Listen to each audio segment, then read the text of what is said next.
우리 군대는 더욱 강력한 힘을 가져야 하며 그 불가항력으로서 전쟁을 막고 평화를 무조건 수호해야 합니다. 동무들, 언제나 당의 사상과 위협을 맨 앞장에서 받들어온 전체 인민군 장병들은 견고한 혁명 신념과 투철한 애국정신, 불패이되어 정의의 혁명 강군을 가진 우리 당과 국가, 우리 인민은 언제나 승리합니다.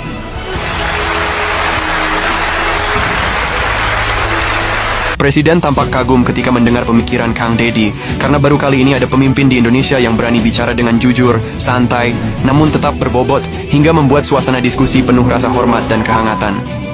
Negeri ini akan hancur manakala semua orang berdiam. Maka orang yang memegang kekuasaan harus menggunakan tangannya untuk merubah seluruh kemunkaran ini menjadi sebuah kebajikan. Kang Deddy juga dengan berani meminta kepada seluruh pejabat yang berwenang untuk dapat berani mengambil tindakan tegas dan benar. Problem anak-anak kita adalah mengkonsumsi tayangan yang bukan haknya di media sosial. Maka saya meminta peraturan pemerintah yang mengatur tentang itu segera dilaksanakan. Anak-anak di bawah umur tidak boleh mengakses media sosial yang bukan haknya.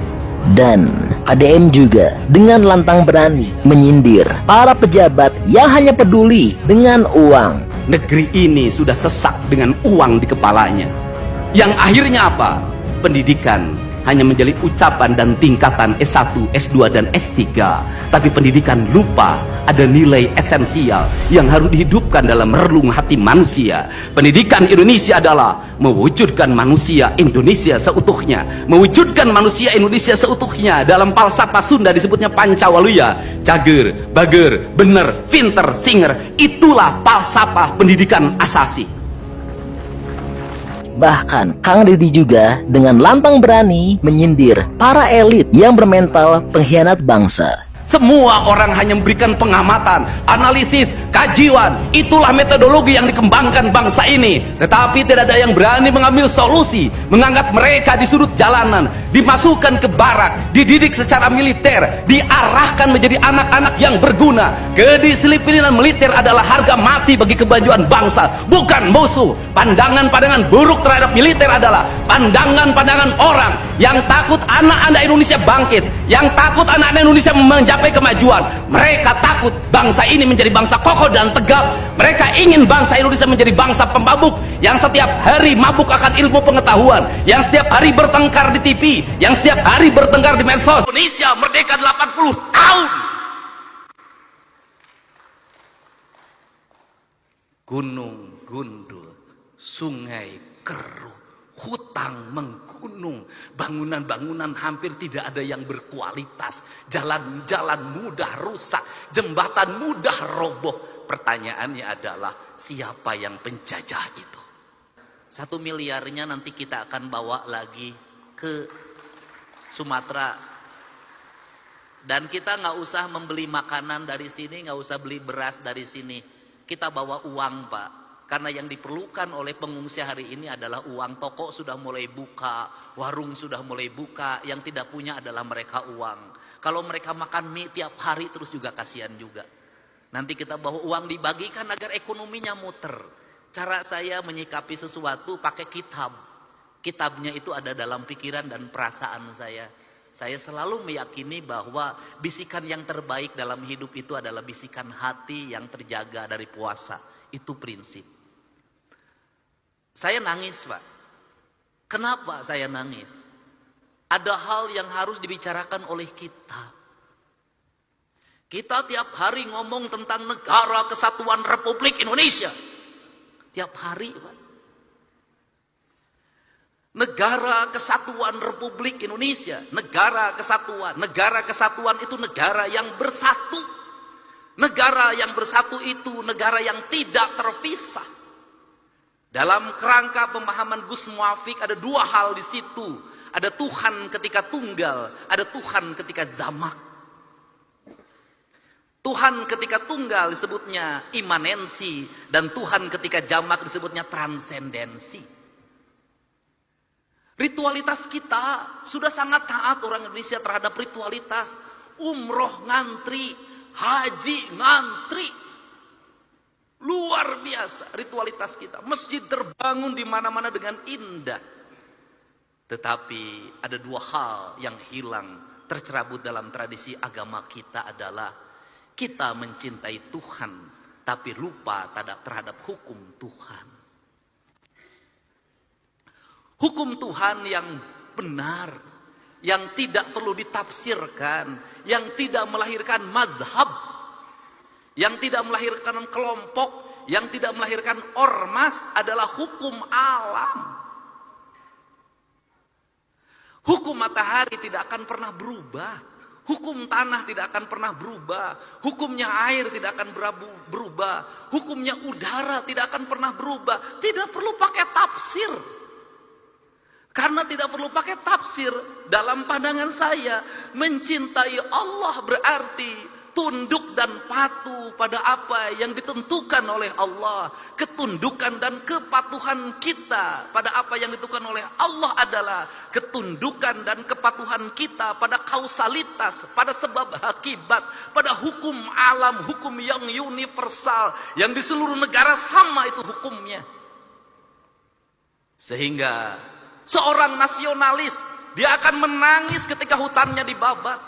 Seorang nasionalis, dia akan menangis ketika hulu-hulu sungainya diuruk.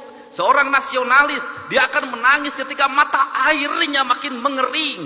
Kalau kita mengaku mencintai NKRI, mengaku menjadi nasionalis, membiarkan hutan dibabat, membiarkan sungai diuruk, membiarkan laut diuruk, dan membiarkan mata air mengering, saya katakan Anda pembohong.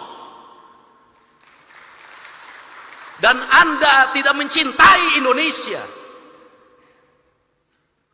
Saya secara pribadi hari ini anak-anak muda, Kak Kuarnas mulai posting. Di media sosial mereka menggugat, Pak. Apa yang mereka gugat? Belanda menjajah Indonesia 350 tahun. Gunung masih utuh, samudra masih terbentang luas, sungai-sungai jernih. Dia meninggalkan perkebunan yang terhampar, bangunan-bangunan yang indah, gedung-gedung yang kokoh, jalan-jalan yang kuat, jembatan kereta api yang kokoh. Indonesia merdeka 80 tahun. Gunung gundul, sungai keruh, hutang menggunung, bangunan-bangunan hampir tidak ada yang berkualitas, jalan-jalan mudah rusak, jembatan mudah roboh. Pertanyaannya adalah, siapa yang penjajah itu? Ini kesadaran, mungkin tidak layak diomongin sama gubernur, tapi saya mewakili hati nurani saya yang selalu ingin saya ungkapkan dimanapun. Kenapa? Ini problem bangsa. Dan kebiasaan kita ini adalah ketika bencana kita ribut melakukan perbaikan. Tapi nanti ketika sudah musim kemarau lagi lupa lagi. Berbuat lagi. Kenapa saya ngomong begini? Saya punya hitungan ekonomi. Kita dapat dari pembabatan hutan berapa triliun. Kita dapat dari pengambilan pasir berapa, dari pengambilan gunung berapa. Tapi ketika bencana berapa puluh triliun, ratus triliun yang harus kita kerahkan. Rugi. Luar biasa untuk KDM ya, bagaimana nih KDM terhadap bawahannya ya, setap-setapnya. Coba perhatikan di PT ini, di video ini. Saya kalau ke pegawai di Pemda, lihat ruangannya kotor, nggak dicat, kacanya pecah. Beresan sih ya. Pak, nggak ada APBD-nya, nggak ada anggarannya, beresan sia. Di mana mimitina? Sia aing nyau, pamajikan sia 2. Boga ima, sia gaji letik bisa nyandung anak kuliah. Sia boga duit di mana? Di ruangan ieu, kunaon ruangan ieu ku sia teu diberesan. Ai imah nu ngora maneh halus. Di mana sia gablek duit? Nggak bisa, Pak. Saya ngasih tahu bagi semua apapun yang ingin meniti karir, kalau Anda ingin berhasil dalam sebuah karir. Nah, bagaimana menurut teman-teman tentang KDM gubernur paling baik nih ya? Coba komen di sini ya. Komen di sini, like dan share. Berkualitas, jalan-jalan mudah rusak, jembatan mudah roboh. Pertanyaannya adalah, siapa yang penjajah itu? Ini kesadaran. Mungkin tidak layak diomongin sama gubernur. Tapi saya... Nah ini bagus banget nih statement KDM kali ini. Apa yang mereka gugat? Belanda menjajah Indonesia 350 tahun. Gunung masih utuh, samudra masih terbentang luas, sungai-sungai jernih. Dia meninggalkan perkebunan yang terhampar, bangunan-bangunan yang indah, gedung-gedung yang kokoh, jalan-jalan yang kuat, jembatan kereta api yang kokoh. Indonesia merdeka 80 tahun.